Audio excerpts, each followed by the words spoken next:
நீங்கள் வாசிக்க போகிறீங்க. வாசித்து நாம் ஜெபித்து அவருடைய செய்திக்குள்ளே நாம் போக போகிறோம். நீங்கள் வெளிப்படுத்தின விசேஷம் 3ஆம் அதிகாரம் 11வது வசனத்தை மட்டும் வாசிங்க பார்ப்போம். 11வது வசனத்தை. இதோ சீக்கிரமாய் வருகிறேன், ஒருவனும் உன் கிரீடத்தை எடுத்துக் கொள்ளாதபடிக்கு உனக்குள்ளதை பற்றி கொண்டீரு. அல்லேலூயா. நம் கண்களை மூடி நாம் ஜெபிப்போம். நம்ம எல்லா ஆண்டவர் சமூகத்தில் என் இருதயம் நல்ல பண்பட்ட இருதயமாய் மாறட்டும் சொல்லுங்க பார்ப்போம். என் இருதயத்தை கர்த்தர் ஆண்டவரை கடினமான இருதயம் ஆண்டவரை பஞ்சை போல மாற எனக்கு கிருபை தாங்கன்னு ஜெபம். எங்கள் அன்பின் பரலோக பிதாவே, உங்களுடைய வார்த்தையை கொண்டு வந்து உங்களுடைய ஜனங்களுக்கு கொடுக்க இருக்கிறோம் சாமி. நீங்கள் உங்களுடைய வார்த்தைகளை பேசி பிள்ளைகளை நடத்துங்க, பிள்ளைகளை ஆசீர்வதிங்க, பிள்ளைகளோடு கூட நீங்கள் இருங்க. இந்த வசனமானது கர்த்தர் இவர்களுக்கு 100, 30, 60 பலன் கொடுக்கட்டும் சாமி. இது ஒன்று சீக்கிரமாய் வருகிறேன், ஒரு கிரீடத்தை ஒருவனும் எடுத்துக்கொள்ளாதபடிக்கு நீர் உனக்குள்ளதை பற்றி கொண்டு இரு என்று சொல்லியிருக்கீங்கப்பா. இதை குறித்து எங்களுக்கு தியானம் கொடுங்க, பேசுங்க, எங்களோடு கூட இடைபெடுங்க. நாங்கள் உணர்வடைந்து சபை முடிந்து மகிழ்ச்சியோடு கடந்து போக கிருபை தாரும் சாமி. உடைய கரமும் கிருபையும் கூட இருக்கட்டும். இயேசுவின் நாமத்தினால் பிதாவே, ஆமென். அல்லேலூயா, அல்லேலூயா, அல்லேலூயா. இங்கே நான் ஆண்டவர்கிட்ட ஒவ்வொரு வாரமும் நான் அவங்கள்ட்ட பிரசங்கம் பண்ணும் போதெல்லாம் ஒரு டெடிக்கேட்டோடு கூட தான் பிரசங்கம் பண்ணுறேன். அதாவது ஒரு ஒரு வெளிப்பாடோடு கூட தான் உங்கள்கிட்ட இங்கே என்ன பண்ண ஒரு வெளிப்பாடை கொடுத்துடணும் அப்படிங்கிற முறையில் தான் உங்கள்கிட்ட பிரசங்கம் பண்ணுகிறேன். சிலருக்கு என்ன பண்ணுதுன்னா வார்த்தைகள் என்ன பண்ணல போய் சென்றடைய மாட்டுது, வார்த்தைகள் சென்றடைய மாட்டுது. புரிந்து கொள்ளுகிறது ரொம்ப குறைவாக இருக்குது. புரிந்து கொள்ளுதல்னு சொன்னாக்கா நீங்கள் வார்த்தையை சொல்கிறோம், வார்த்தையை பிரசங்கிச்சிடறோம், வார்த்தையை நீங்கள் கேட்டுறீங்க, அதை உங்கள் இருதயம் எப்படி புரிந்து கொள்ளுது, அந்த வசனத்தை எப்படி எடுத்துக்கொள்வது? வசனம் இருபுறம் கருக்குள்ள பட்டயம், அது உருவ குற்றுகிற பட்டயம். கண்டிப்பாக ரொம்ப ரொம்ப ரொம்ப ரொம்ப ஜாக்கிரதையாக தான் வசனத்தை நீங்கள் என்ன பண்ணணும், கேட்கணும். ஆராய்ந்து அறிந்து நலமானதை நீங்கள் எடுத்துக்கொள்ள வேண்டும். அல்லேலூயா. இன்னைக்கு அவனுடைய வசனத்தை நான் வாசிக்கும் போது இன்னைக்கு நடக்கிற உலகத்தில் நடக்கிற சில காரியங்களை வைத்து ஆண்டவர் என்கிட்ட பேசுவார். அதை வச்சு தான் அவங்கள்ட்ட என்ன பண்ணுவேன், நான் பிரசங்கமாய் பண்ணுவேன். அப்படி பண்ணக்குள்ள தான் ஆண்டவர் எனக்கு சொன்னார். இந்த வெளிப்படுத்தின விசேஷம் 11ஆம் அதிகாரத்திலும் இந்த 12வது வசனம் 11, 12 வாசிங்க திரும்பவும். இதோ சீக்கிரமாய் என் ஆண்டவர் வரப்போகிறார், ஒருவனும் உன் கிரீடத்தை எடுத்துக் கொள்ளாதபடிக்கு உனக்குள்ளதை பற்றி கொண்டிரு. அல்லேலூயா. கர்த்தர் சொல்றாரு, உன் கிரீடத்தை ஒருவனும் எடுத்துக் கொள்ளாதபடிக்கு, உன் கிரீடத்தை ஒருவனும் எடுத்துக் கொள்ளாதபடிக்கு உனக்குள்ளதை நீ என்ன பண்ண பற்றி கொண்டிரு. அப்ப கர்த்தர் நமக்கான ஒரு கிரீடத்தை வைத்திருக்கிறார். அல்லேலூயா சொல்லுங்க. ஐயா, நமக்காக இங்க இருக்கிறதான 100 பேருக்கும் என்ன பண்ணிருக்காரு, ஒரு கிரீடம் ஒன்று கொடுக்கப்பட்டிருக்கிறது, ஒரு கிரீடம் ஒன்று கொடுக்கப்பட்டிருக்குது. அந்த கிரீடம் என்றால் என்ன? ஒரு கிரீடத்தை கொடுக்குறாங்க. யாருக்கெல்லாம் கிரீடத்தை கொடுப்பாங்க? கிரீடம் இருக்குல்ல, கிரீடம் எங்கெங்கெல்லாம் சூட்டப்படும்? ஒரு ராஜாவுக்கு கிரீடம் சூட்டப்படும். ஒரு ராஜ்யத்தில் என்ன பண்றாரு, ஜெயிச்சு ராஜாவாகிறாரு அப்படின்னா பைபிளில் சொல்லப்படபடி கிரீடத்திற்காக சண்டை போட்டவங்க உண்டு. கிரீடத்துக்காக அது எனக்கு வர வேண்டிய கிரீடம்ன்றது சண்டை போட்டவங்க உண்டு. ராஜாவுக்கு கொடுப்பாங்க. இல்லை அரசியல் தலைவர்களுக்கு என்ன பண்ணுவாங்க, கிரீடத்தை சூட்டுவார்கள். கிரீடம் என்பது ஒரு மகிமையான ஒரு அடையாளம், ஒரு தகுதி. கிரீடம் என்பது ஒரு மகிமை, ஒரு தகுதி, அல்லது ஒரு மேன்மை, அல்லது ஒரு உயர்வு. ஆமீன் சொல்லுங்க. கிரீடம் என்பது என்னது? ஒரு மகிமை, ஒரு உயர்வு, ஒரு பெரிய ஆண்டவர் கொடுக்குற அந்த கிரீடம் ஒரு மகிமை நிறைந்த ஒரு காரியமா இருக்குது. அப்படின்னும் போது கர்த்தர் சொல்றாரு, உன் கிரீடத்தை ஒருவனும் எடுத்துக்கொள்ளாதபடிக்கு, ஒருவனும் உன் கிரீடத்தை எடுத்துக்கொள்ளாதபடிக்கு என்ன பண்ண, உனக்குள்ளதை என்ன பண்ண பற்றி கொண்டிரு. அப்போ உங்களுக்கு எனக்கு கர்த்தர் வச்சிருக்கிறாரு, ஒரு மகிமையை வைத்திருக்கிறார். அல்லேலூயா. இதுக்கு முன்னாடி உளையான ஸ்டேட்டில் விழுந்த நம்ம, அசுத்தத்தில் கடந்த நம்ம எடுத்து அதை ஒரு பாட்டு போடுவாங்க. அல்லேலூயா. மகனாக தெரிந்து கொண்டி மறுபடி பிறக்க வைத்தீ. பாடுங்க பாப்போம். மகனாக தெரிந்து கொண்டி மறுபடி பிறக்க வைத்தீ. சொல்லுங்க பாப்போம். ராஜாக்களும் நாங்களே, ஐயா ஆசாரியர்களும் நாங்களே, ராஜாக்களும் நாங்களே, ஐயா ஆசாரியர்களும் நாங்களே, உம்மை ஆராதிக்கின்றோம், ஆர்ப்பரிக்கின்றோம், அன்பு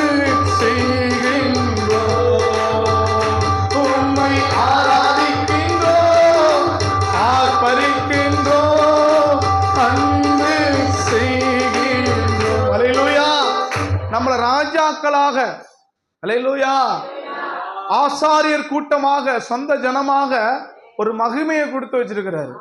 நான் ஒன்று சொல்றேன், ஒரு பெரிய பணக்காரன்ட்டு நீங்க யாரா இருக்கீங்க? ஒரு வேலைக்காரனா இருக்கீங்க. ஒரு பெரிய பணக்காரன். சிதம்பரத்துல ஒரு பெரிய கோடீஸ்வரன்ட்டு நீங்க என்னவா இருக்கீங்க? ஒரு வேலைக்காரனா இருக்கீங்க. அப்படி இருந்தா என்ன உண்டு? அவனுக்கு என்ன உண்டையா?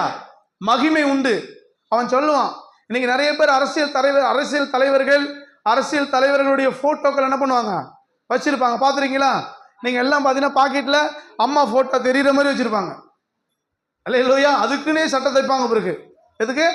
அந்த ஸ்டாலின் போட்டோ தெரியுற மாதிரி, அம்மா போட்டோ தெரியுற மாதிரி, யாரெல்லாம் தலைவர் திருமாவளவனுடைய போட்டோ தெரியுற மாதிரி என்ன பண்ணுவாங்க? அரசியல் தலைவருடைய போட்டோக்களை வச்சிருப்பாங்க. ஏன்னா நான் ஆளு, நான் அவங்களுடைய ஆளு, நான் அவங்களுடைய தொண்டன், அவர் என்னுடைய தலைவர் அப்படின்னு சொல்லுவாங்க. அப்படி அவங்க பேர் வைக்கிறதுனாலே, போட்டோ வைக்கிறதுனாலே அவங்களுக்கு ஒரு கனம். அந்த போட்டோவோட என்ன பண்ணுவாங்க? போலீஸ் ஸ்டேஷனுக்கு போவாங்க. ஐயோ இன்னாருடைய ஆளு இவரு அப்படின்னு சொல்லிட்டு ஒரு மகிமை என்ன பண்றாங்க? இந்த போட்டோ கொடுக்கிறது போல பரிசுத்த ஆவியானவர் தம்முடைய பிள்ளைகளுக்கென்று ஒரு கிரீடத்தை வைத்திருக்கிறார். அல்லேலூயா. ஒரு மகிமையை வைத்திருக்கிறார். அந்த மகிமையை ஒரு மனுஷன் என்ன பண்ணக்கூடாது? இழந்துடக்கூடாது. தூங்காதீங்க. ஒரு மனுஷனும் இழந்துடக்கூடாது. அப்ப நமக்கென்று ஒரு கிரீடத்தை வைத்திருக்கிறார். அப்ப நம்மளை கனம் பண்ணி வைத்திருக்கிறார். உளையான சேற்றிலிருந்து தூக்கி நம்மளை அழகுபடுத்தி ஆச்சரியமான ஒளிக்குள்ள வரவழைத்து நம்மளை என்ன பண்றாரு? அந்த புண்ணியங்களை அறிவிக்கிற மகிமையான ராஜரீக கூட்டமான ஆசாரியராக ராஜாக்களாக வச்சிருக்கிறாரு நம்மளை. நீங்க நினைச்சுக்கிட்டீங்க முன்னாடி இருந்தது போல இல்ல. இப்ப இருக்கிற வாழ்க்கை மகிமையான வாழ்க்கை. இப்ப இருக்கிற வாழ்க்கை மகிமையான வாழ்க்கை. இப்ப இருக்கிற வாழ்க்கை கழுவப்பட்ட வாழ்க்கை, சுத்திகரிக்கப்பட்ட வாழ்க்கை, மகிமையான வாழ்க்கையை கர்த்தர் உங்களுக்கு கொடுத்திருக்கிறாரு. அந்த வாழ்க்கையை நீங்கள் இழந்து போகக்கூடாது என்பதுதான் தேவனுடைய திட்டம். அவர் கிரீடத்தை நீங்க இழந்து போயிடக்கூடாது. அப்ப நிறைய இடங்கள் அந்த கிரீடம் என்றால் மகிமையான ஒன்றை நான் சொல்லியிருக்கிறேன் உங்களுக்கு. மகிமையான ஒன்று, தகுதியான ஒன்று, வளர்ச்சியை கொடுக்கிறது ஒண்ணு. அப்போ நீங்க கிரீடம் உங்களுக்குள்ள இருக்கா? அல்லேலூயா. விசுவாசிக்கிறீங்களா? கர்த்தர் என்ன வச்சிருக்கிறாரு? என்ன வச்சிருக்காரு? ஒரு கிரீடத்தை கொடுத்து வச்சிருக்கிறாரு. அந்த கிரீடத்தை ஒருவனும் எடுத்துக்கொள்ளக்கூடாது. அப்படின்னா என்ன அர்த்தம்? ஐயா என்ன அர்த்தையா? என்ன அர்த்தம்? ஒருவனும் உன் கிரீடத்தை எடுத்துக்கொள்ளக்கூடாது அப்படின்னு என்ன அர்த்தம்? அப்ப யாரோ ஒருவன் கிரீடத்தை எடுத்துக்கொள்ள இருக்கிறான். அல்லேலூயா. நல்லா புரிந்து கொள்ளுங்கள். ஒரு கிரீடத்தை ஒருவனும் எடுத்துக்கொள்ளாதபடிக்கு உனக்குள்ளதை நீ பற்றி கொண்டிரு அப்படிங்கிறார். உனக்குள்ளதை பற்றி கொண்டிரு அப்படின்னா யாரோ ஒருவன் நம்ம கிரீடத்து மேல ஆசைப்பட்டு கொண்டிருக்கிறான். அல்லேலூயா. நம்ம அந்த மகிமையை அடையக்கூடாது, நம்ம ஆசீர்வதிக்கப்படக்கூடாது, நம்ம மேன்மையானதை சிந்திக்க கூடாது என்பதற்காக அந்த கிரீடத்தை புடுங்க ரெடியா இருக்கிறான். அவனுக்கு பேரு பிசாசு. அவனுக்கு பேரு பிசாசு. அவனுக்கு பேர் என்ன? உன் கிரீடத்தின் மேல ஆசைப்படுறான். ஆண்டவர் உனக்கு ஒரு கிரீடத்தை, ஒரு மகிமையை வச்சிருக்கிறார். இந்த மகிமையை நீ இழந்து போகணும். இந்த மகிமையை நீ இழந்து போகணும். கர்த்தர்ட்டேந்து என்ன பண்ணணும்? விலகணும். கர்த்தர்ட்டேந்து நீ விலகணும். நீங்க ஏதேன் தோட்டம், அதாவது எப்ப நீங்க பைபிள் படிச்சாலும் நான் கேட்ட வசனத்தின்படி சொல்றேன். இந்த பைபிளோட ஃபண்டமெண்டல் ஃபுல்லா அந்த பைபிள் இருக்கு பாத்தீங்களா? இந்த பைபிளோட எல்லாமே எதுல அடங்கி இருக்கான்? ஆதியாகமம் 1ஆம் அதிகாரத்திலிருந்து 11ஆவது வசனம் வரைக்கும் தான் என்ன பண்றான்? மேப்பே இருக்கான். இந்த ஆதியாகமம் 1ஆம் வசனத்திலேருந்து 11ஆவது வசனம் வரைக்கும் நீங்க என்ன பண்றீங்க? தரவா படிச்சிட்டீங்க அப்படின்னா, தரவா அதுக்கான வெளிப்பாடு உங்களுக்கு கிடைச்சிச்சுன்னா பைபிளே படிச்சு முடிச்சது முடியும். அந்த அளவுக்கு அதுல என்ன இருக்கான்? இந்த பைபிளுடைய வரைபடம் அதுல இருக்கான். இந்த 11 அதிகாரத்துல இருக்கான். அப்ப எங்க சுத்தி வந்தாலும் முதல்ல எங்க போறோம்? நம்ம ஆதியாகமம் 1ஆம் அதிகாரத்துக்கு நீங்க போகும்பொழுது 1ஆம் அதிகாரத்துல கர்த்தர் என்ன பண்ற? கர்த்தரோடு நெருங்கும்படியா வச்சாரு. மகிமையை கொடுத்தாரா? கர்த்தர் மகிமையை கொடுத்தாரா? ஒரு ஏதேன் தோட்டத்தை கொடுத்தாரு. ஆமீன். ஒரு ஏதேன்ல வச்சு, ஏதேனுக்குள்ள ஒரு தோட்டத்தை வச்சு அந்த தோட்டத்துல என்ன பண்ணாரு? அவங்கள பலுகி பெருகி ஆசீர்வதிங்க, அதை ஆண்டு கொள்ளுங்க. அப்ப அங்க யார் ராஜாவா இருக்கிறா? ஆதாம் ராஜா, ஏவாள் ராணி. அப்படித்தானே? செடி கொடி மரங்கள் அந்த ஏதேனே ஆண்டு கொள்ளக்கூடிய ராஜா ராணி அரசர்களா கர்த்தர் வச்சிருக்கிறாரு. மகிமை கொடுத்தாரா? கொடுத்த ஆண்டவர் சொன்னாரு அங்க 3 கனியை வச்சாரு. 3 கனியை வச்சாரு. ஒரு கனி நன்மை தீமை அறியத்தக்க கனி, ஒரு கனி எல்லாம் சாப்பிடலாம், எல்லாம் சாப்பிடுற கனி, ஒரு கனி ஜீவ விருட்சகத்தின் கனி கொடுத்தாரா? இப்ப கர்த்தர் என்ன சொன்னாரு? எல்லா பழத்தையும் நீங்க சாப்பிடுங்க, ஆனாலும் நன்மை தீமை அறியத்தக்க கனியை சாப்பிடாதீங்க, சாப்பிடினாலே சாகவே சாவாய். கர்த்தர் ஒரு எச்சரிப்பு கொடுத்தாருங்களா? ஆனா ஜீவ விருட்சகத்தின் கனியை பத்தி கர்த்தர் பேசல, அது அப்படியே இருக்கட்டும் வச்சுங்க. இப்ப ஆதாமுக்கும் யோவாலும் என்ன பண்றாங்க? அந்த தோட்டத்தை பராமரிக்கிறாங்க, காவல் காக்குறாங்க. அல்லேலூயா. என்ன பண்றாங்க? அந்த பராமரிக்கிறது மாத்திரம் இல்ல, அந்த தோட்டத்தை காவல் காக்குறாங்க. அவங்க காவல் காக்கும் பொழுது காவல் தானே காத்துக்கிட்டு இருக்கிறாங்க. ஆனா காவல் காக்கும் போது, காவல் காத்துக்கிட்டு இருக்கும் போதே அம்மா அல்லேலூயா, காவல் காத்துக்கிட்டு இருக்கும் போது என்ன பண்ணணுங்க? யார் வரா? உள்ள காட்டு மிருகம் வருது. இந்த காட்டு மிருகம் வந்து என்ன பண்ணுதுன்னா அந்த மகிமையை இழக்க செய்யுது. எதை இழக்க செய்யுது? மகிமையை இழக்க செய்யுது. இப்ப கர்த்தர்ட்ட யார் பேசிட்டு இருக்கிறா? ஆதாமும் பேசுறான், யோவாலும் பேசுறாங்க. இவங்க எவ்வளவு மகிமையானவங்க. வசனம் சொல்லுது, கர்த்தரை முகமுகமா பார்த்தவனே இல்லைங்குது. தெரியுமா உங்களுக்கு? கர்த்தரை முகமுகமாய் யோவான் எழுதுறாரு, நான் கர்த்தரை பார்க்கும்போது செத்தவனை போல். அங்க மயக்காட்சி வந்துட்டான். அவர் முகம் அவ்வளோ பிரகாசம் உள்ளதா இருந்துச்சு. அப்ப ஆனா ஆதாமுக்கு என்ன கொடுக்கப்பட்டுச்சு? டெய்லி கர்த்தரை தரிசிக்கிறான். காலையும் மாலையும் கர்த்தர் ஆதாம் என்ன பண்ணாரு? பார்க்கிறாரு. எவ்வளவு பெரிய மகிமை அது. ஆனா பிசாசு ஒரு செகண்ட்ல அந்த மகிமையை பிடுங்கணும். அல்லேலூயா. பிசாசு என்ன பண்ணிட்டான்? அவனுக்கு கொடுத்த அந்த கிரீடத்தை, மகிமையை இழந்து போக செஞ்சான். இன்னைக்கு நிறைய பேருடைய வாழ்க்கையில பிசாசு உங்களுக்கான வைத்திருக்கிற மகிமையை இழக்க பண்ணுகிறான். ஆண்டவர்கிட்ட வந்த பிறகு ஆண்டவர் உங்களுக்கு ஒரு மகிமையை கொடுத்து வச்சிருக்கிறாருல்ல, ஒரு ஆசீர்வாதத்தை கொடுத்து வச்சிருக்கிறாருல்ல, அதை நீங்க இழக்க பண்ணுகிறீங்க. நீங்க வாசிச்சு பாருங்க, வாசிங்க. லேவியராகமம் 21ஆம் அதிகாரம் 12வது வசனம் வாசிங்க பார்ப்போம். லேவியராகமம் வாசிங்க 1:12 வாசிங்க.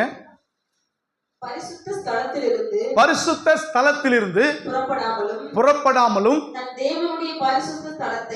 தேவனுடைய பரிசுத்த ஸ்தலத்தை பரிசுத்த குலைச்சலாக்காமல் இருப்பாராக. அல்லேலூயா. தேவனுடைய பரிசுத்த ஸ்தலத்துல என்ன பண்ணாத? பரிசுத்த என்ன பண்ணுவான்? குலைச்சலாக்காத. வாசிங்க. அவருடைய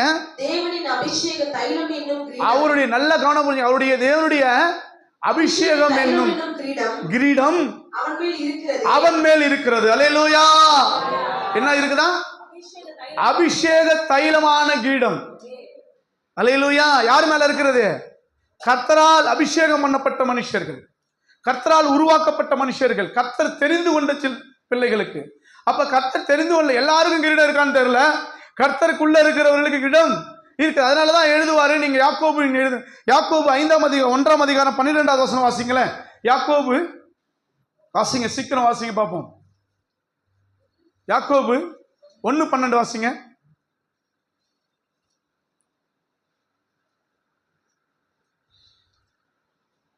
பைபிள் எவ்வளவு நீங்க தேடி இருக்கீங்க பாருங்க, எவ்வளவு நேரம் எடுக்கிறீங்க பாருங்க. சோதனை சகிக்கிற மனுஷன் பாக்கியவான், அவன் உத்தமன் என்று விளங்கின பின்பு. அப்ப அந்த சோதனைக்காரன் யாரு? சோதனைக்காரன் யாரு? சோதனைக்காரன் யாரு? பாக்கியவானா? சோதனைக்காரன் பாக்கியவானா? சோதனைக்காரன் பிசாசு. சோதனை கொடுக்கிறான், அதை சகிக்கிறவன் தான் பாக்கியவான். சோதனையை சில நேரங்களில் பிசாசு என்ன கொடுப்பான்? ஒரு சோதனையை கொடுப்பான். சோதனையை சகிக்கிற மனுஷன் பாக்கியவான். இந்த சோதனை எதுக்கு வருதுன்னா உத்தமனா விளங்குறதுக்கு. எதுக்குயா? நீ நல்லவனா கெட்டவனான்றது கண்டுபிடிக்கிறதுக்கு தான் சோதனையா வருது. நீ நல்லவன் சொல்லிடலாம், சரியானவன் என்று சொல்லிடலாம். இந்த சோதனை ஏன் வருதுன்னா நீங்க நல்லவனா கெட்டவனா என்று கண்டறிவதற்கு தான் சோதனை வருது. இப்ப சோதனை வந்துச்சு. சோதனை சகிக்கிற மனுஷன் பாக்கியவான், அவன் உத்தமன் என்று விளங்கின பின்பு கர்த்தர் தம்மிடத்தில் அன்பு கூறுவதற்கு வாக்கு தத்தம் பண்ணப்பட்ட ஜீவ கிரீடத்தை பெறுவான். அல்லேலூயா. இது ஒரு கிரீடம், ஜீவ கிரீடம். இங்க கொடுக்கிறது அபிஷேக கிரீடம். அல்லேலூயா. இங்க என்ன கொடுக்கிறாரு? ஒரு அபிஷேகம். தேவன் நமக்கு என்ன வச்சிருக்கிறாரு? ஒரு அபிஷேகத்தை வச்சிருக்கிறாரு. எத்தனை பேர் விசுவாசிக்கிறீங்க? உங்க மேல ஒரு அபிஷேகம் இருக்கு தெரியுமா? அதை கரைபடாமல் பார்த்துக் கொள்ளுங்க. அந்த அபிஷேகத்தை கரைபடாமல் காத்துக் கொள்ளுங்க. எபேசியர் புத்தகம் நீங்க வாசிச்சு பாருங்க. 4ஆம் அதிகாரம் 30வது வசனம் வாசிங்க பார்ப்போம். எபேசியர் 4:24 வாசிங்க. 4:24 வாசிங்க. மெய்யான நீதியிலும் பரிசுத்தத்திலும் தேவனுடைய சாயலாக சிருஷ்டிக்கப்பட்டார்கள். யாரு? ஆதாம் ஏவாளும் தேவனுடைய சாயலாக சிருஷ்டிக்கப்பட்டு புதிய மனுஷனை தரித்துக் கொள்ளுங்க. அன்றியும் ஓகே, அல்லேலூயா. அந்த 24 மீண்டும் வாசிங்க பார்ப்போம். மெய்யான நீதியிலும் பரிசுத்தத்திலும் தேவனுடைய சாயலை புனிய மனுஷனை தரித்துக் கொள்ளுங்கள். 30 வாசிங்க. அன்றையும் மீட்கப்படும் நாளுக்கு. நல்லா புரிஞ்சுக்கொள்ளுங்க. இங்க என்ன சொல்ற? 24 என்ன சொன்னாரு? ஒரு புதிய மனுஷனை தரித்துக் கொள்ளுங்கள். இங்க என்ன சொல்றாரு? அன்றையும் நீங்கள் மீட்கப்படும் நாளுக்கு என்று முத்திரையாய் பெற்ற, அல்லேலூயா, முத்திரையாய் பெற்ற தேவனுடைய பரிசுத்த ஆவியானவரை துக்கப்படுத்தாதீர்கள். அல்லேலூயா. அப்ப என்னன்னா, நீங்க பெற்ற ஆவியானவரை, நீங்க பெற்ற அபிஷேகத்தை நீங்க என்ன பண்ணக்கூடாது? துக்கப்படுத்தக்கூடாது. நீங்க என்ன பண்ணக்கூடாது? ஐயா, அவங்க புரியுதா உங்களுக்கு? இன்னைக்கு கர்த்தர் உங்களை அபிஷேகித்து வச்சார், உள்ள அலங்காரமான கிரீடமாய் வச்சார் உங்களை. நீங்க ஆகாத கல்லாய் மாறினீர்கள். கர்த்தருக்கு விரோதமாய் எழும்பினீங்க, கர்த்தரை அசட்டை பண்ணினீங்க, கர்த்தருக்கு விரோதமாய் வாழ ஆரம்பிச்சிங்க, கர்த்தர் பேச்சுக்கு மீற ஆரம்பிச்சிங்க. அவன் கிரீடத்தை இழந்தான். அதனாலதான் இங்க சொல்றாரு, உன் கிரீடத்தை ஒருவனும், கர்த்தர் கூட இருக்கிற வரைக்கும் தான் மகிமை, கர்த்தர் கூட இருக்கிற வரைக்கும் தான் மகிமை. கர்த்தர் இல்லைன்னு வச்சுக்க, மகிமை இழந்து போயிடுவீங்க. அப்ப இந்த அபிஷேகம் ஒவ்வொரு கிறிஸ்தவனுக்கும் வேணும். இந்த தூங்குறவங்களாம் ஏஞ்சி போய் என்ன பண்ணுங்க? தூங்குறவங்க எல்லாம் ஏஞ்சி போய் மூஞ்ச கழுவிட்டு வந்து உட்காருங்க. அது ரொம்ப ஆசீர்வாதம், ரொம்ப ஆசீர்வாதம். இங்க அபிஷேகத்தை பத்தி பேசிட்டு இருக்கிறோம். அல்லேலூயா சொல்லுங்க. எதை பத்தி பேசுறோம்? அபிஷேகத்தை பத்தி பேசுறோம். ஆனா அபிஷேகத்தை பத்தி பேசும்போதே சபைக்குள்ள உங்களுக்கு என்னத்தை கொடுக்குறான்? தூக்கத்தை கொடுக்குறான்னா அவன் எவ்வளவு பெரிய ஆளா இருந்திருப்பான்னு பாருங்க. அவனை மூஞ்சில உதச்சி குத்தி போடுறதில்ல, இயேசுவின் நாமத்தினால பொல்லாதாவே. ரொம்ப ஆத்திரம் வர வைக்கிறீங்க. ஆமா, ரொம்ப கோபப்படுத்துறீங்க ஆவியானவரை. சபையில உட்காந்துட்டு எவ்வளவு ஒரு அவலட்சணமான வேலையா இருக்குது. சபையில தூங்குறது இருக்கிறது 3/4 மணி நேரம், 45 நிமிஷத்துல உங்களுக்கு தூங்குறத பத்தி பேசுறதுக்கு 10 நிமிஷம் போயிடுது இல்லையா? தூங்கக்கூடாது. தூங்குனா என்ன பண்ணுங்க? ஏஞ்சி போய் என்ன பண்ணுங்க? ஒரு நல்ல முகத்தை தேய்ச்சி கழிட்டு அப்படி போயிட்டு வாங்க. அவங்களுக்கு ஃப்ரீ. தூங்குறவங்க மட்டும் ஏஞ்சி போகலாம். அல்லேலூயா, அல்லேலூயா. அப்ப ஆண்டவர் சமூகத்துல என்ன இருக்கு? இந்த அபிஷேகம் தேவை. அபிஷேகம், இந்த அபிஷேகம்னா இந்த உலகத்துல இருக்கிற ஒவ்வொரு தேவ பிள்ளைக்கும் கொடுக்கப்பட்டிருக்கு. அபிஷேகம் என்னது? எப்ப கொடுக்கப்பட்டுச்சு? தாயின் வயிற்றுல உருவாக்கும் முன்னே கொடுக்கப்பட்டுச்சு. அல்லேலூயா. இந்த அபிஷேகம் என்னது? தாயின் வயிற்றுல உருவாக்கும் முன்னே கொடுக்கப்பட்டுச்சு. இன்னைக்கு கொடுத்தது இல்ல. எரேமியா 1:5 நீங்க வாசி பாத்தீங்கன்னா, வாசிங்க 1:5. நல்லா கண்ணை திறந்து பாருங்க. 1:5. தாயின் வயிற்றில் உருவாக்கும் முன்னே உன்னை அறிந்தேன், நீ கற்பத்திலிருந்து வெளிப்படும் முன்னே உன்னை பரிசுத்தம் பண்ணி ஜாதிகளுக்கு தீர்க்கதரிசி ஆக்கின. அப்ப எங்க பரிசுத்தம் பண்ணிட்டாரு? தாயின் வயிற்றிலேயே உன்னை அபிஷேகம் பண்ணிட்டார். பரிசுத்த அபிஷேகம் எங்க பண்ணிட்டாரு? தாயின் வயிற்றிலே பரிசுத்த அபிஷேகம் பண்ணிட்டாரு. இப்ப அபிஷேகம் அப்படின்னா என்ன? இந்த அபிஷேகம் யாருக்குள்ள இருக்கணும்? இந்த அபிஷேகம் உங்களுக்குள்ள இருக்கா இல்லையாங்கிறத நீங்க பார்த்துட்டு தான் போறீங்க. நீங்க நிறைய பேரோட வாழ்க்கையில் என்ன இல்லை, சபைக்கு வந்து உட்காந்துன்னு ஜோம் பண்ணிட்டு போயிடுறீங்க. ஒரு டெடிக்கேட்டடே இல்லை உங்கள்கிட்ட. ஒரு டெடிக்கேட்டட், அதாவது அர்ப்பணம் பண்ணுகிற விசுவாசிகள் இங்க இல்லை. என்ன இல்லை? தன்னை ஆண்டவருக்காக விட்டு ஒப்பு கொடுக்கிறவர்கள், ஆண்டவருக்காக வைராக்கியமா வாழ்றவங்க, ஆண்டவர் தான் என்று நிற்கிறவங்க இல்லை. சபைக்கு வரீங்க, சர்ச்சைக்கு பட்டாச்சு, ஞானஸ்தானம் பெற்றாச்சு, ஞாயிற்றுக்கிழமை ஆலயத்துக்கு போயிட்டு வந்துடும். நீங்க ஆண்டவருக்காக என்ன தன்னை ஒப்பு கொடுத்துருக்கீங்க? தன்னை அர்ப்பணிச்சிருக்கீங்க. ஆண்டவருக்காக என்னையே தருகிறேனப்பா. அண்ணால் ஒரு டெடிகேட் பண்ணா, அண்ணால் என்ன பண்ணா? ஒரு பொருத்தனை பண்ணா. அந்த பொருத்தனை என்னன்னா, என் குழந்தைய என்ன பண்றேன், நமக்கு கொடுக்குறேன்னா. பால் மறந்துச்சு குழந்தை, உடனே போய் என்ன பண்றா? தேவாலயத்துல விட்டா. நீங்க ஆண்டவருக்காக என்ன செஞ்சிருக்கீங்க? ஆண்டவரே, நான் வந்து உமக்காக ஆத்துமாதாயம் செய்வேன், ஆண்டவரே நான் ஜெபிப்பேன், ஆண்டவரே உமக்காக நான் வாழ்வேன், உமக்காக இருப்பேன். உங்க வேலைகளை, உங்க குடும்ப வேலைகளை, உங்க சொந்த வேலைகளை, உங்களுக்கான தேவைகளுக்காக தான் நீங்க ஆண்டவர்கிட்ட வரீங்க. இது கர்த்தருடைய பிள்ளைகள். ஆனா உங்களுக்கான அர்ப்பணம். 1000 பேர் இருக்க போல 12 பேரை கர்த்தர் சூஸ் பண்ணாரு. அதுதாங்க டெடிகேட், அதுதாங்க அர்ப்பணம். 1000 பேர் இருந்தான், உலகம் முழுவதும் மக்கள் சுத்தி இருந்தாங்க. ஆனா எத்தனை பேரை கர்த்தருக்குன்னு சூஸ் பண்ணாரு? 12 பேரை. அதுக்கப்புறம் ஒரு 70 பேரை, அதுக்கப்புறம் ஒரு 120 பேரை, அதுக்கப்புறம் ஒரு 3000 பேரை, அதுக்கப்புறம் ஒரு 5000 பேரை. இப்படிதான் ஆண்டவர் என்ன பண்றாரு? எல்லாரையும் கூப்பிடல. ஆண்டவர் அவங்களுக்கு கொடுக்குற அபிஷேகம். அதனாலதான் கர்த்தர் என்ன பண்ணுவாருன்னா, இந்த உலகத்துல வாழும்போது 12 பேரை சூஸ் பண்ணாரு இல்லையா? அவங்களுக்கு என்ன கொடுத்தாரு? அபிஷேகத்தை கொடுத்தாரு. கொடுத்தாரா? வாசிங்க பார்ப்போம். யோவான் எழுதின சுவிசேஷம் 19ஆம் அதிகாரம். யோவான் 19ல யோவான் 20 வாசிங்க. 20 வாசிங்க. 20 வாசிங்க. அவர் இப்படி சொல்லி தம்முடைய கைகளை விலாவையும் அவர்களுக்கு காண்பித்தார். சீஷர்கள் சந்தோஷப்பட்டார்கள். இயேசு மறுபடியும் அவர்களை நோக்கி, உங்களுக்கு சமாதானம் உண்டாவதாக, பிதா என்னை அனுப்பினது போல, அல்லேலூயா சொல்லுங்க பாப்போம், பிதா என்னை அனுப்பினது போல நானும் உங்களை அனுப்புவேன். புரியுதா உங்களுக்கு? அபிஷேகம் என்ன? பிதா எப்படி இருந்தாரோ அப்படி குமாரன் இருப்பாரு, குமாரன் எப்படி இருந்தாரோ அப்படியே என்ன பண்ணுவோம், அவரை பின்பற்றுகிறோம் இருப்போம். நீங்க யோசிச்சு பாருங்க, கிறிஸ்துவின் பின்பற்றுதல் உங்கள்கிட்ட இருக்கா? தன்னைத்தானே வெறுத்து தன் சிலுவையை சுமந்துக்கிட்டு என் பின்னே வா அப்படிங்கிற எண்ணம் உங்கள்கிட்ட இருக்கா? பிதாவுடைய குணம் இருக்கா? கிறிஸ்துவின் குணம் இருக்கா? அப்ப இங்க சொல்றாரு, என்ன கொடுக்குற பாருங்க, அவர்கள் மேல் ஊதி பரிசுத்த ஆவியை பெற்றுக்கொள்ளுங்கள். அல்லேலூயா சொல்றாரு. எவனுடைய பாவங்கள் வாசிங்க அதை பார்ப்போம்.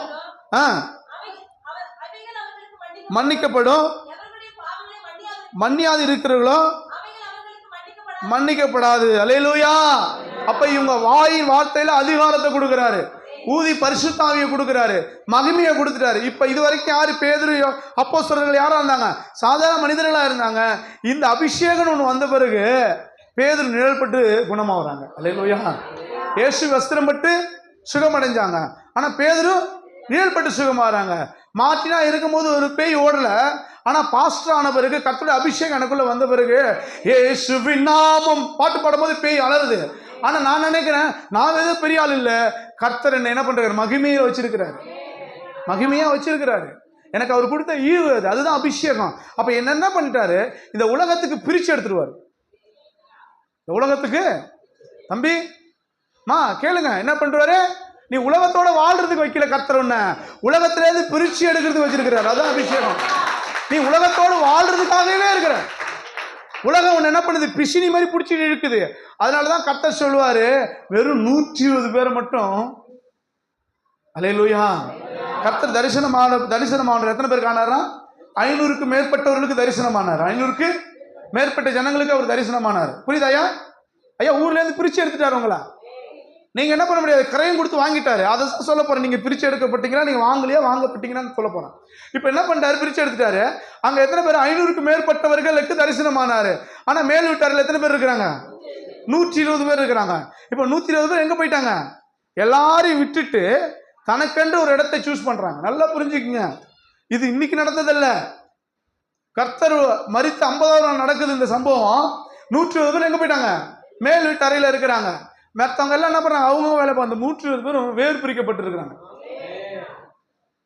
அப்ப என்ன வருது தெரியுங்களா? வேறு பிரிக்கும் போது இப்ப நிறைய இடங்கள்ல நீங்க பாத்தீங்கன்னா, நீங்க அம்மா புள்ள குட்டி அண்ணன் தம்பி சொந்தம் பந்தம் உலக வேலை உலக ஆசீர்வாதம் ஓடுன்னு வச்சுக்கலாம். கர்த்தரோடு நீங்க நிற்க முடியாது, நிற்கவே முடியாது.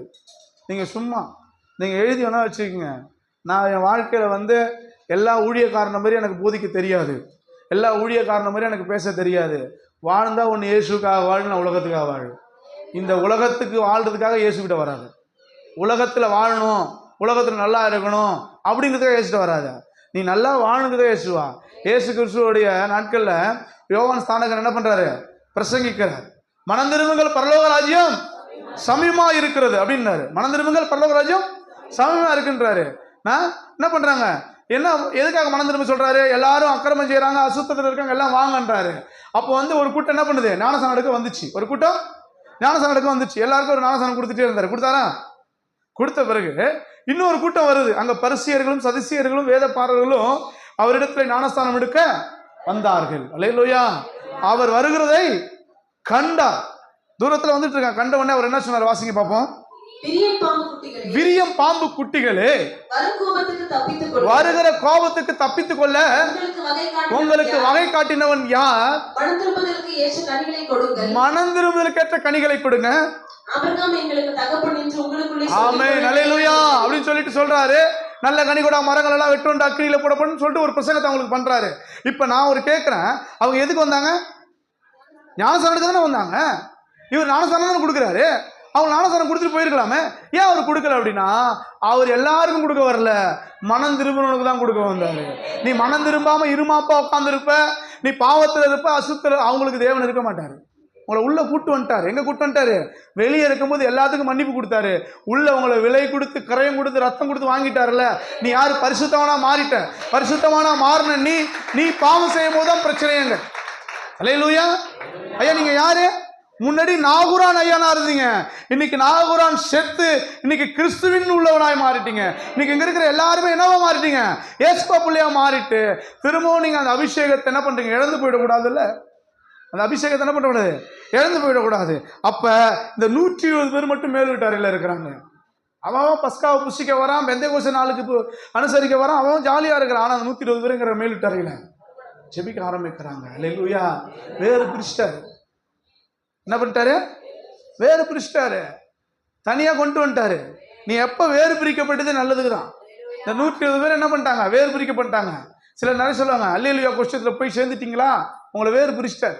அல்லேலூயா கோஷ்டிக்கு நீ வந்துட்டல, அப்புறம் எதுக்கு நீ உலகத்துக்கு போற? நீ தான் அல்லேலூயா தானே. இங்கெல்லாம் அல்லேலூயாவா இல்லையா? சோத்திரத்துக்கு போயிட்டியா? அல்லேலூயாவுக்கு போயிட்டியான்னு கேட்கறான்ல. நீ அல்லேலூயாவை போயிட்டு அல்லேலூயாவில் இருக்கியா? சோத்திரத்துக்கு போய் சோத்திரத்திலே இருக்கிறா? பேருக்கு சோத்திரம், பேருக்கு அல்லேலூயா. செய்யறதெல்லாம் என்னது? உலக காரியங்கள், உலகத்தில் இருக்கிற அசுத்தங்கள். நீங்க யோசிச்சு பாருங்க. இங்க இருக்கிற எல்லாருமே சொல்லுங்க, நான் உண்மையாகவே கர்த்தருக்கு உண்மையா இருக்கிறேன் ஐயா. கையெல்லாம் தூக்குவானா? மனசுக்குள்ள சொல்லுங்க பார்ப்போம். நீங்க எவ்வளவு உலகத்துல நீங்க இருக்கீங்களோ அந்த அளவுக்கு நீங்க என்ன பண்ண முடியும்? அபிஷேகத்தை நீங்க பெற முடியாது. நீங்க கிரீடத்தை இழந்து கொண்டே இருக்கீங்க. அன்னைக்கு ஜோமன்னா கர்த்தர் இறங்கி வந்தாரு, இன்னைக்கு ஜோமன்னா வரைய மாட்டாரு. ஏன்னா அன்னைக்கு ஒன்று தேவ அபிஷேகம் இருந்துச்சு, இன்னைக்கு அபிஷேகத்தை இழந்து போயிட்டேன். அன்னைக்கு மாதிரி என்னால் என்ன பண்ண முடியல? ஜெபிக்க முடியல. அன்னைக்கு இருந்துச்சு, இன்னைக்கு ஆண்டவர்கிட்ட இழந்துட்டேன். ஆண்டவர்கிட்ட இழந்துட்டேன். அதுக்கு காரணம் உங்ககிட்ட இருக்க அபிஷேகத்தை எடுத்துட்டார் ஆண்டவர். ஏன்னா ஆண்டவர் சொல்றாரு, தாவீதுக்குள்ள அபிஷேகம் இருந்துச்சு. அல்லேலூயா. தாவீதுக்குள்ள என்ன இருந்துச்சு? அபிஷேகம் இருந்துச்சு. நீங்க வாசிச்சு பாருங்க. 1 சாமுவேல் 16ஆம் அதிகாரம் 12வது வசனத்தை வாசிங்க. ஆண்டவர் ஒரு ராஜாவை அபிஷேகிக்க போறாரு. ஒரு ராஜாவை அபிஷேகிக்க போறாரு. போகும்பொழுது அங்க என்ன பண்றாங்க?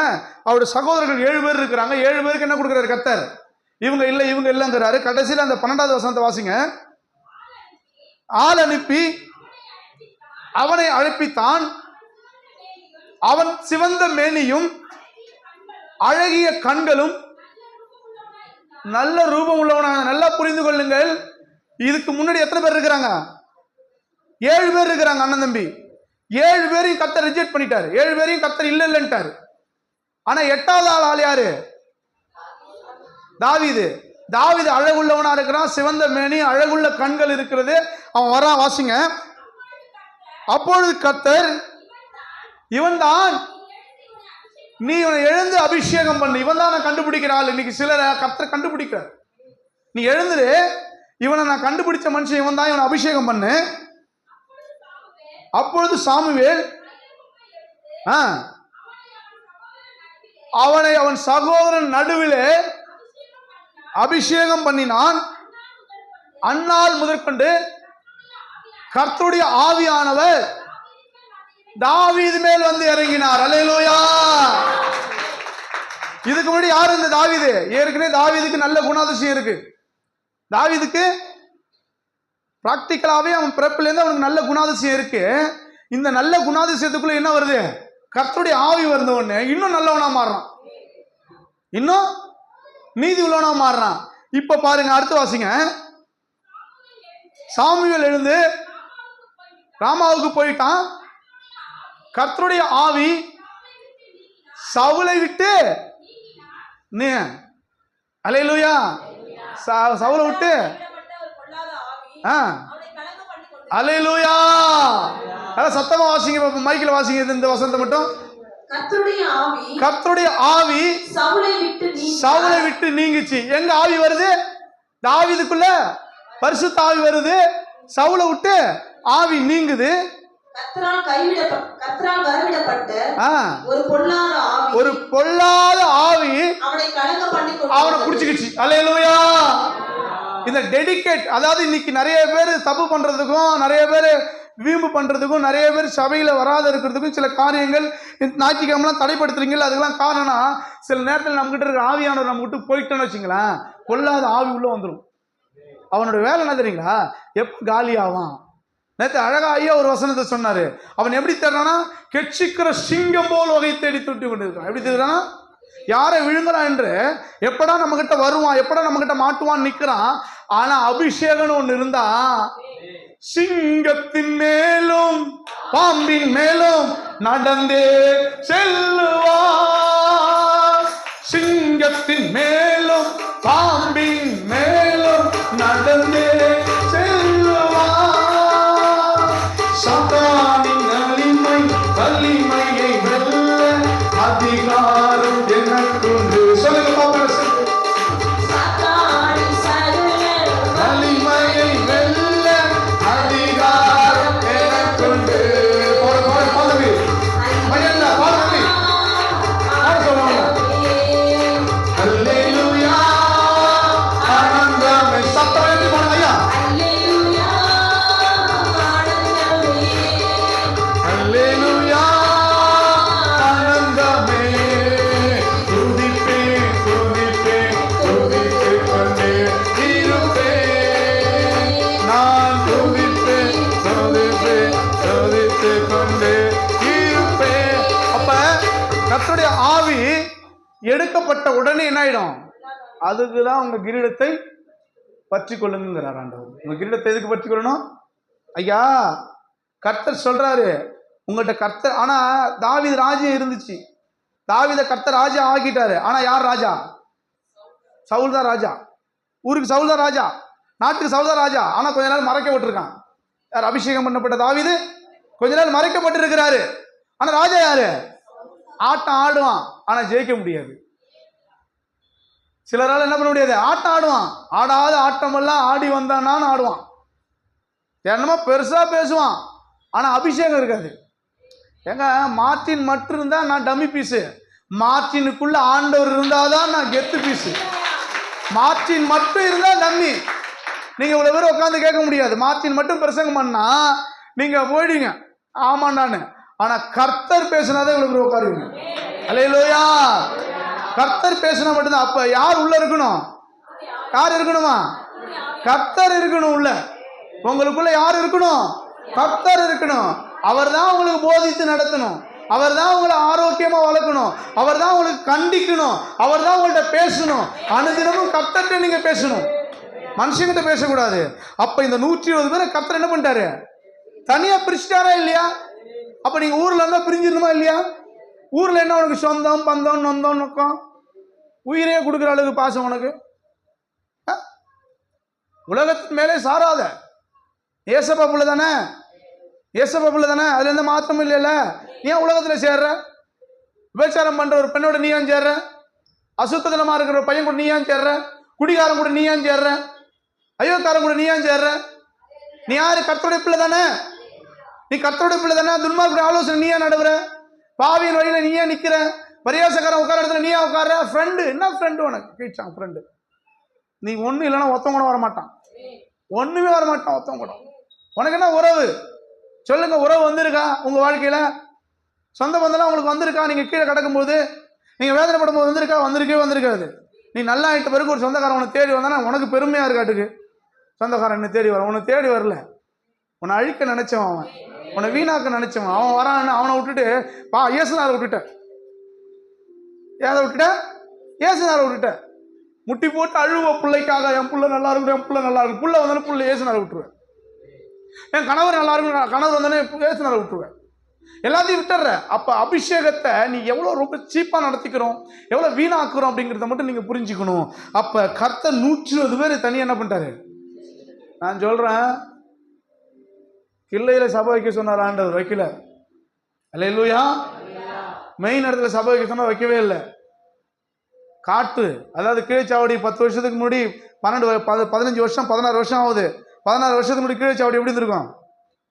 எப்படி இருந்திருக்குமா? ரொம்ப ரோடுலாம் நல்ல ரோடு அப்படிலாம் இருந்திருக்கும். 16 வருஷம் ஆகுது. கர்த்தர் இங்க தான் சபை வைக்க சொன்னார். ஊருக்குள்ள மாற்றின்னு இருக்காதன்ட்டாரு, தனியாக தான் இருக்க வச்சாரு. அதனாலதான் நான் வளர்ந்துட்டு இருக்கேன். எனக்குன்னு ஒரு சொந்த வீடு இருக்காது. அல்லேலூயா. இடத்துக்காக வீட்டுக்காக இடம் நான் வாங்க எழுதலாம் வச்சுக்கேன். எனக்கு வீட்டு கட்டணுன்றது இடம் வாங்கவே மாட்டான். கர்த்தர் கொடுக்குற இடத்துல அவர் எத்தனை ஏக்கர் கொடுத்தாலும் சரி, அத்தனை ஏக்கர்ல நான் இருந்துப்பேன். என் சொந்த ப்ராப்பர்ட்டியாக ஒன்றுமே இருக்காது என்கிட்ட. என் சொந்த அக்கௌண்ட்டில் என்கிட்ட பணம் இருக்காது. அல்ல கர்த்தர் கொடுக்குற காசு இருக்கும்.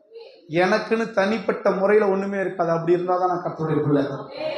எனக்குன்னு நான் ஆஸ்தியை அந்தஸ்தை அது லொட்டு லொசுக்கு சேர்க்க ஆரம்பிச்சேன்னா கர்த்தரைய கூட இருக்கவே மாட்டாரு. நீ உனக்காக உலகத்தை சேர்த்துட்டு இருக்கிற. எதை சேர்க்கிற? உலகத்தை சேர்த்துட்டு இருக்க. உலக உறவினரை சேர்த்துட்டு இருக்கிற. அல்லேலூயா. கர்த்தர் ஒருவர் தான் கூட இருந்தா போதும்.